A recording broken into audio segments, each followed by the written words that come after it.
Hey everyone, welcome to Cricut Time. If you like this video, subscribe for more project ideas and tutorials on all things Cricut. Hey everyone, today we are going to take a close look at 4 different vinyls to determine if they're all created equal or if you can use one of the more economical off-brand vinyls without compromising quality. For today's review, the first contender is Cricut Permanent Vinyl. This is one of the premium vinyls with a glossy finish. Next up is its main rival, the very popular Oracle 651. This is Oracle's permanent vinyl. Third, we are testing Amazon's Imagine Vinyl. This isn't one of the main brands, but it has been getting a lot of traction and it's been getting a lot of good reviews lately. And last but not least, this is a package of vinyl from the dollar store. Let's start off by checking how they all cut. The Cricut, Oracle, and Amazon brand all cut nicely on the premium vinyl setting. As you can see here though, the dollar store brand started lifting before it was even out of the machine. Next up is weeding. I divided the design into 3 sections: cursive writing, printing, and a thin font, because they can all be a little different to weed. Cricut was very easy, and I was pleased to find that even the thin writing stayed in place. This doesn't usually happen when using removable Cricut vinyl, but it will work well with permanent vinyl like this. When I went to weed the Oracle vinyl, I was surprised to find that both the background and the writing lifted on the cursive section. The backing is super sticky, so as soon as the letters lifted up, they shifted and instantly stuck to the background. This can be super frustrating and tricky to get apart without tearing or stretching the vinyl. If you were making something for a client and this happened, it could result in recutting it a second time. After that issue though, the rest was easy to weed and came up nicely. When I got to the dollar store vinyl, the cursive and printing sections came up nicely, but the thin letters didn't stand a chance. They pulled up right away and fell apart when I tried to put them back down. The Amazon brand did very well and was equal to the Cricut brand. Even the thin letters stayed put. Next up is matte removal. I wouldn't have even included this in the video, but I did get some noticeable differences. Cricut was the easiest to remove. The backing had a shiny coating that allowed it to come off very easily. The Oracle and Amazon brand came up with a slight bit more resistance, but not much different, and both lifted nicely. Things changed when we got to the dollar store brand. Regardless of which angle I tried to remove the matte from the vinyl, I got the same result every time.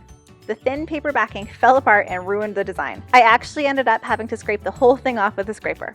The last section is where I saw the most notable differences between the vinyls. When I tried to take the designs off the transfer tape, there were a few different results. First up is the Cricut brand. It was really hard to get to stick to the transfer tape.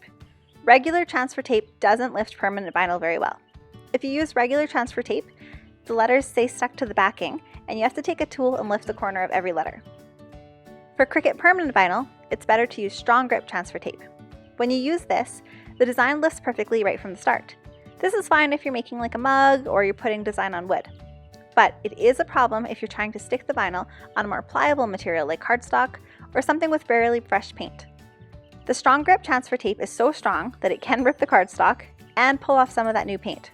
There's always the removable lineup, which works well for regular transfer tape, but it is something worth noting if your plan is to use permanent vinyl.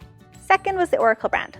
It was easy to stick to the transfer tape and remove its backing, but when I went to stick it to the cardboard, parts of the design stayed on the cardboard and parts were harder to get off the transfer tape and stayed stuck to that. I had to put it back down a second time and use the scraper to get the design to finally stay on the cardboard. When I got to the third one, the Amazon Imagine Vinyl, I was expecting it to not come off of the backing very well or not stick to the cardboard, but I was really surprised when I didn't have any issues with this vinyl at all. Well, now that we've seen how these vinyls perform, what is the price comparison? Let's take a look at the price comparison. The Cricut brand is $7.99 per roll, and that's for a 48-inch roll. That works out to be $1.99 for a 12-inch section. The Oracle brand is $17.99, and that's for a 24-pack of 12-inch sheets. This works out to be 75 cents for each 12-inch sheet. Third is the Amazon brand, and that's $29.99 for a pack of 72 12-inch sheets. This works out to only be 42 cents per 12-inch sheet. And the last one is the dollar store brand. This one was $1 for 4 sheets, which works out to be 25 cents a sheet. So as you can see, there's a pretty big variance in terms of pricing. Now that you have the details on the different vinyls and how much they cost, where does this all stand? I would say that if you're making a project that uses a lot of vinyl, or if it's something like a decal for a sign that isn't really going to get touched very much, go for the Amazon brand. The price is great and the quality is actually really good. If you're making a project that's going to get a lot of use, like a mug that's going into the dishwasher, or a car decal that's going to get rained on, then make the splurge and use the Oracle or the Cricut brand. They both have a strong adherence, which is why they lifted with the transfer tape. Well, thanks for joining me today, and I hope this video gave you some clarity on the different vinyls. If you didn't see the vinyl that you've been thinking about, make sure to include it into the comments so that I can include it in the next vinyl review. If you liked this video, don't forget to hit the like button and subscribe for more project ideas and tutorials on all things Cricut.